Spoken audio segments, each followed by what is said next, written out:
Bem-vindos para mais um vídeo. O vídeo de hoje é de extrema importância para aquelas pessoas com doença de Parkinson, principalmente aquelas pessoas que já têm doença de Parkinson há mais do que 4 anos. Hoje eu vou falar sobre terapias avançadas de tratamento para pessoas com doença de Parkinson. Eu vou falar o que são essas terapias, por que e quando a gente considera essas terapias em algum caso de algum paciente e principalmente quais são as terapias avançadas, os seus prós e os seus contras. Para quem é novo aqui no canal, meu nome é Karina França, eu sou neurologista, sou especialista em distúrbios de movimento, que inclui, claro, a doença de Parkinson. Se vocês quiserem informações sobre consulta, eu vou sempre deixar aqui na descrição do vídeo. Vamos lá?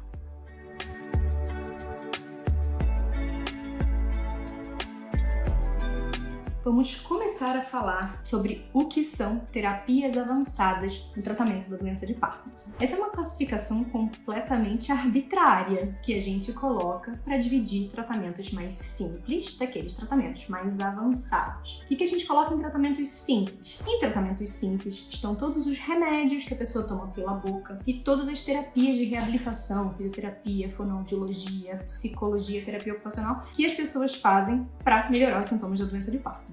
Essas são as terapias simples. Não é porque são simples que elas não são extremamente efetivas. Aqui eu tô falando de diferentes tipos de terapia para diferentes tipos de pacientes e, mais importante, em diferentes estágios da doença de Parkinson. Chega um certo estágio da doença de Parkinson em que são necessárias terapias avançadas. O que são as terapias avançadas? São aquelas terapias em que é necessária uma tecnologia extra para que a gente consiga melhorar os sintomas e manter uma boa qualidade de vida para aquela pessoa com doença de Parkinson. Por que isso acontece? Aqui está o grande pulo do gato, então eu preciso que vocês prestem bastante atenção nessa próxima parte. Por que uma pessoa com doença de Parkinson não pode só usar terapias simples para a vida inteira e ficar bem? Será que isso tem a ver com o remédio? Será que o remédio causa algum prejuízo a longo prazo? Será que isso tem a ver com alguma outra coisa? Eu vou explicar. A doença de Parkinson é uma doença degenerativa. Isso significa que, por melhor que esteja tratado aquele paciente ou aquela paciente, a doença inexoravelmente evolui. Claro que a depender do tipo de tratamento, do tipo de acompanhamento, ela pode evoluir mais rápido ou mais devagar,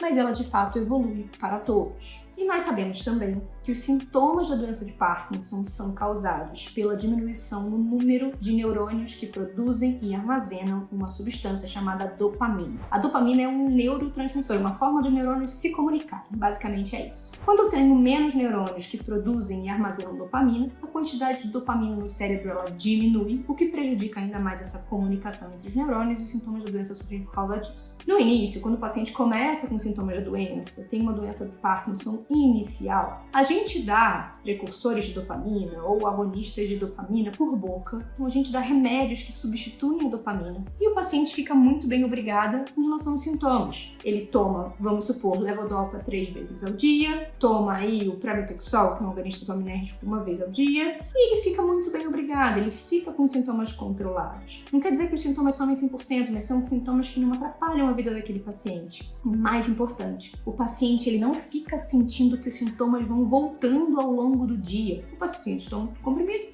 fica bem, e assim ele fica o dia inteiro. Ele não fica melhorando, piorando, que é uma coisa que pode acontecer em alguns outros pacientes. Mas aí, a tal da doença continua a evoluir. Lembra que eu falei? A doença de Parkinson evolui. Claro que se a pessoa fizer muito exercício físico, ela vai evoluir mais devagar, mas ela evolui. E com a evolução da doença, a quantidade desses neurônios que produzem e armazenam dopamina fica ainda menor. E aí, com isso, começam a surgir o que a gente chama de complicações motoras, que são basicamente 2. O encurtamento do efeito dos remédios e as discinesias. Eu vou explicar. Lembra que eu falei que no início do tratamento do Parkinson, a pessoa tomava remédio, vamos supor, levodopa 3 vezes ao dia e ficava bem o dia inteiro? O encurtamento do efeito acontece quando aquela levodopa que a pessoa tomou às 7 horas da manhã, quando vai chegando perto da hora de tomar o próximo comprimido, a pessoa vai sentindo falta da levodopa. O que isso significa? Os sintomas com a levodopa melhoram, começam a piorar. Aí a pessoa vai, espera até o horário de tomar a segunda dose, toma, melhora de novo.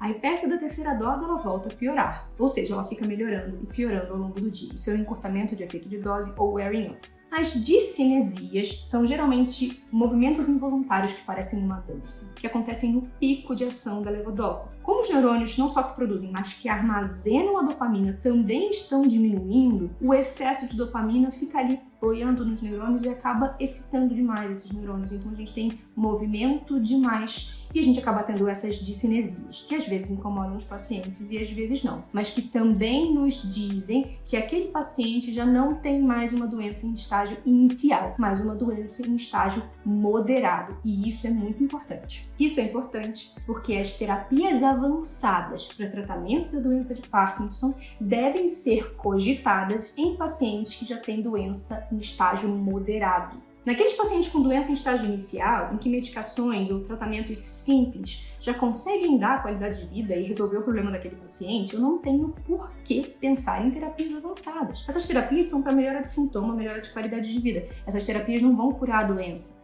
Então, se o paciente está muito bem obrigado com um tratamento mais simples, eu não tenho por que pensar num tratamento mais avançado. Portanto, esse estágio em que eu tenho essas flutuações motoras, encurtamento de efeito de dose, discinesia, quando o paciente entra nesse estágio, aí eu começo a considerar as terapias avançadas. E na parte 2 do vídeo, eu vou falar para vocês quais são as terapias avançadas que a gente tem por aí, os prós e os contras de cada uma. Até lá!